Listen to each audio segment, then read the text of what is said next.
Hello दोस्तों, मैं हूं धीरज गोस्वामी और बहुत बहुत स्वागत है आपका हमारे इस नए वीडियो में। तो आज हम पढ़ेंगे व्याकरण संचय से अध्याय 3 शब्द विचार। शब्द विचार को अंग्रेजी में मॉर्फोलॉजी भी कहते हैं। वर्णों का एक क्रमबद्ध समूह जिसका कोई निश्चित अर्थ हो, शब्द कहलाता है। जैसे कमीज, रेलगाड़ी, मुर्गा, जो आप उदाहरण में स्क्रीन पर देख रहे हैं।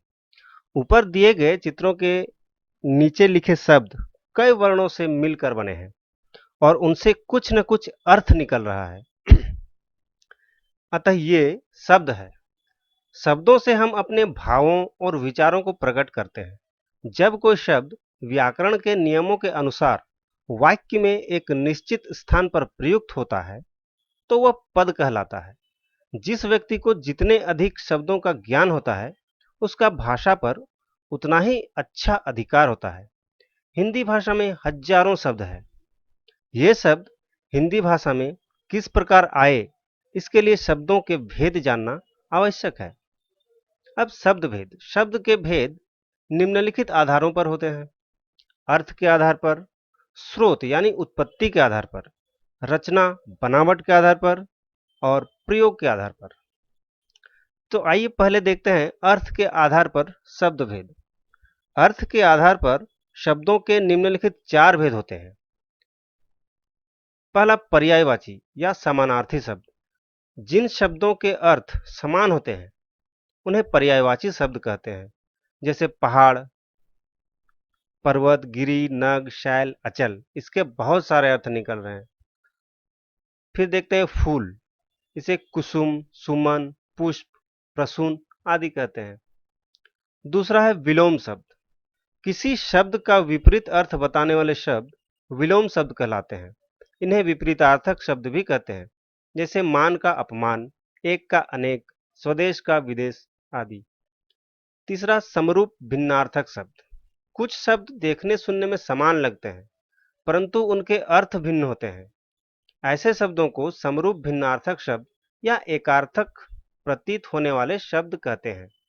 जैसे अन्न, इसे अनाज कहते हैं। और इसी का दूसरा रूप देखिए अन्य, जिसका अर्थ निकल रहा है दूसरा। तो दोनों दिखने सुनने में एक जैसा लगता है लेकिन उनका अर्थ अलग अलग निकलता है।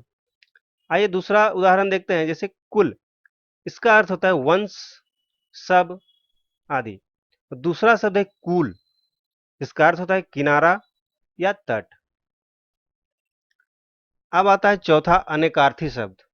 जिन शब्दों के एक से अधिक अर्थ होते हैं उन्हें अनेकार्थी शब्द कहते हैं। जैसे तीर, इसका उत्तर हुआ किनारा या बाण। दूसरा है उत्तर, जो एक जवाब है और एक दिशा भी है। शब्द एक है मगर इसके दो अर्थ निकल रहे हैं। अब आता है पांचवा, अनेक शब्दों के लिए एक शब्द। अनेक शब्दों के लिए एक शब्द का प्रयोग करना भाषा पर अधिकार माना जाता है। इससे कम से कम शब्दों में अपनी बात कहने का गुण प्रकट होता है। जैसे काम से जी चुराने वाला, तो उसे हम लोग कामचोर कहते हैं। प्रतिदिन होने वाला, उसे हम लोग दैनिक कहते हैं। अब दूसरा आता है स्रोत यानी उत्पत्ति के आधार पर शब्द भेद। उत्पत्ति या स्रोत के आधार पर शब्द के निम्नलिखित 4 भेद होते हैं। पहला तत्सम, दूसरा तद्भव, तीसरा देशज, चौथा विदेशी शब्द या आगत शब्द। आते हैं पहले पर। हिंदी तथा अन्य भारतीय भाषाओं का जन्म संस्कृत से हुआ है। हिंदी भाषा में ऐसे अनेक शब्द हैं जो संस्कृत के हैं। ऐसे शब्दों को तत्सम शब्द कहते हैं। जैसे मयूर, अग्नि, सूर्य, दुग्ध, दंत, गौ, अंगुली आदि। तद्भव शब्द, ऐसे शब्द जो मूल रूप में संस्कृत के हैं परंतु जिनका रूप हिंदी में बदल गया है, वो तद्भव शब्द कहलाते हैं। जैसे मोर, आग, सूरज, दूध, दांत, गाय, उंगली आदि। तीसरा, देशज शब्द। ये हिंदी भाषा के अपने शब्द हैं। जैसे पेट, रोटी, चिड़िया, खिचड़ी, पगड़ी आदि। इन्हें संस्कृत या किसी अन्य भाषा से नहीं लिया गया है। चौथा, विदेशी या आगत शब्द। भारत में विदेशी आक्रमणकारी और व्यापारी भी आए। उनकी भाषा के कुछ शब्दों को हमारी भाषा हिंदी ने अपना लिया। इस प्रकार हिंदी में अनेक विदेशी शब्द आ गए, जैसे अंग्रेजी, फारसी, अरबी, फ्रांसीसी और पुर्तगाली आदि विदेशी भाषाओं के अनेक शब्द हिंदी में प्रयोग में लाए जाते हैं। आइए इनके कुछ उदाहरण देखते हैं। जैसे फारसी शब्द, फारसी में आतिशबाजी, आवारा, सौदागर, जहर, तीर, तनख्वाह, मलाई, मुफ्त, पलंग आदि ये सब फारसी के शब्द हैं। अब देखते हैं अरबी शब्द, जैसे अमीर आदमी, औरत, किला, गरीब, तमाशा, दुनिया, दौलत, हमला, मुसाफिर आदि ये सब अरबी शब्द हैं। अब आते हैं अंग्रेजी शब्द, जैसे school, class, monitor, desk, bulb, tuition, thermometer, cricket, pencil, pen, cycle वगैरह वगैरह और बहुत सारे ऐसे शब्द हैं जो अंग्रेजी शब्द है।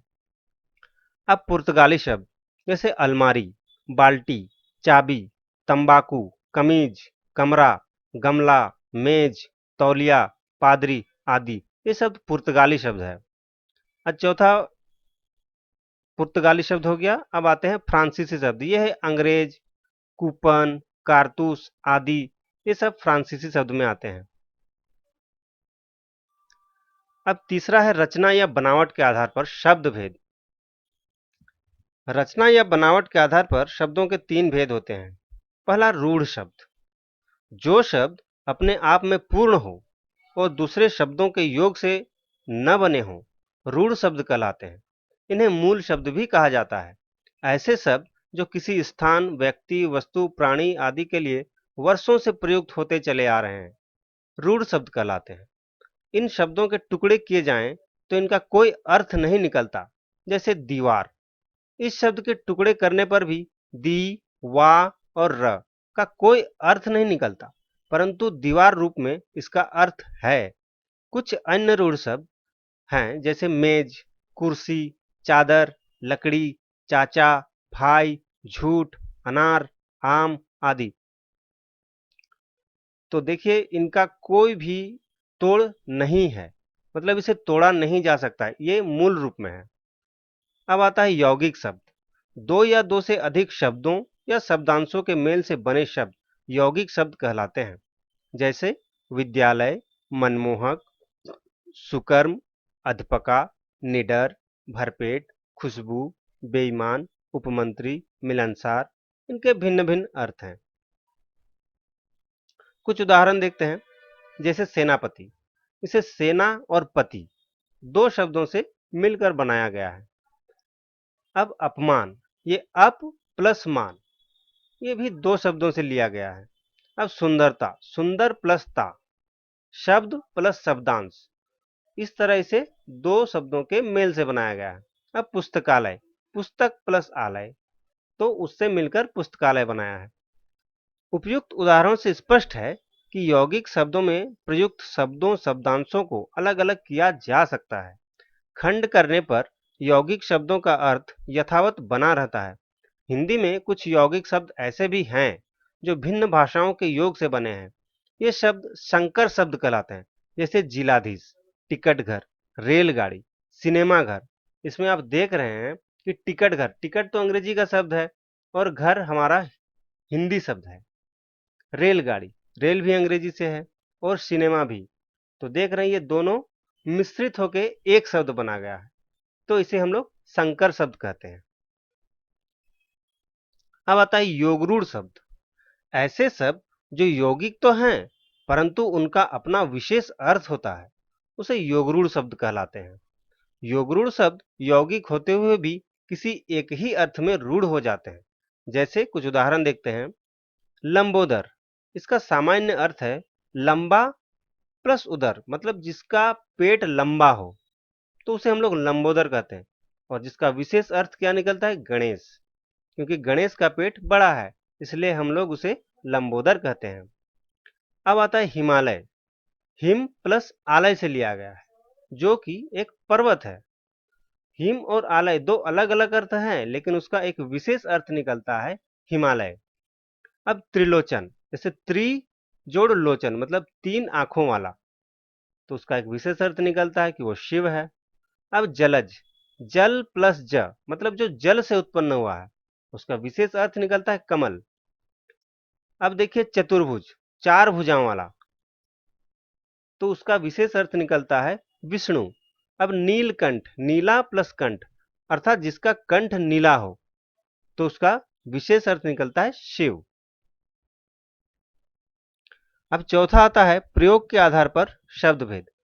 हिंदी में कई ऐसे शब्द हैं जिनका रूप प्रयोग के आधार पर परिवर्तित हो जाता है, जबकि कई ऐसे शब्द हैं जिनका रूप परिवर्तित नहीं होता। प्रयोग के आधार पर शब्दों के दो भेद होते हैं। पहला विकारी शब्द, ऐसे शब्द जिनमें लिंग, वचन, कारक आदि के कारण विकार या परिवर्तन आ जाता है, इन्हें विकारी शब्द कहलाते हैं। जैसे संज्ञा, सर्वनाम, विशेषण और क्रिया विकारी शब्द हैं। संज्ञा के कुछ उदाहरण देखते हैं। लड़की, लड़कियां, लड़कियों, लड़का, लड़के, लड़कों। सर्वनाम में मैं, मैंने, हम, हमारा, हमने, हमको। विशेषण में पीला, पीली, पीले।